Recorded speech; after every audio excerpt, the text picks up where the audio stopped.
Philippine Newscast for February 8 to 14, 2013. Good day to everyone. Magandang araw po sa inyong lahat and welcome to the website of Philippine News. These are our stories for the day. In our headline news, ex-auto tycoon Jun Riotica, who went by an alias in Australia as Roberto Coscuela Jr., has his trial set on March 12, 2013.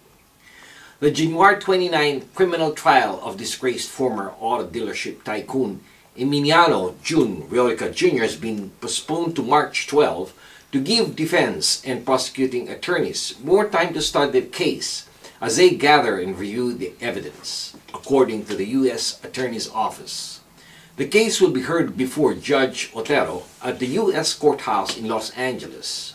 By coincidence, the civil trial of Riotica, also known as Roberto Coscuela Jr. in Brisbane, Australia, started last January 29th. Coscuela and his wife, Leticia, who owned the RC Insurance, have allegedly committed fraud against many Filipinos down under, amounting to millions of Australian dollars. The couple was also due to appear before the Brisbane Magistrate Court, but the Coscuelas, who had abandoned their home in Carlsdine, Queensland, left the country 2 months before the trial, allegedly to get away from angry investors.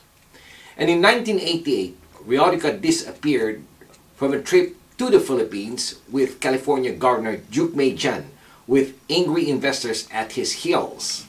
In late November 2012, Riotica, a fugitive for more than 2 decades, was arrested by the FBI at the Los Angeles International Airport. He was reportedly on his way to Canada to attend a family wedding. An Australian citizen, his passport was under the assumed name of Coscuela, but his fingerprints gave him away. Authorities matched him with an arrest warrant. Our next news is a positive note, with the Philippine economy growing at 6.6%. The Philippines said last week its economy grew by a better than expected 6.6% last year as confidence rose in President Aquino's effort to fight corruption and alleviate poverty. A final quarter expansion of 6.8% boosted a full-year figure, cementing the country's status as one of the best-performing economies in Asia and raising expectations of stronger growth by 2013. Aquino's Daang Matuwid has been the key to all this success, and this is in reference to the President's top priority of tackling pervasive graft that he blames for deep poverty. This is a clear manifestation that good governance is good economics. Good governance generates confidence that translates to more economic activities.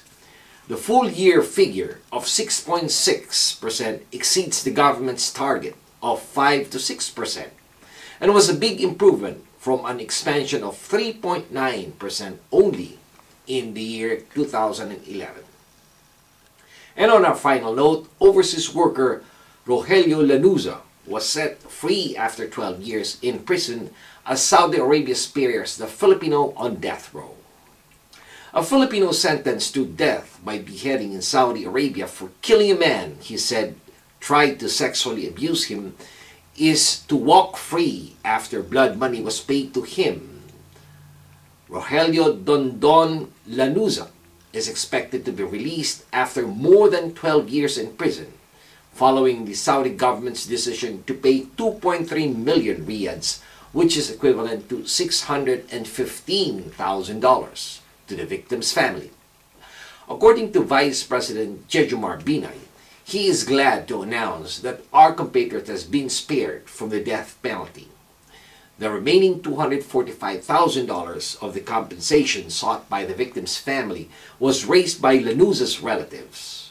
The Saudi embassy in Manila confirmed the deal, saying that in a statement that Riyadh has paid the balance of the blood money.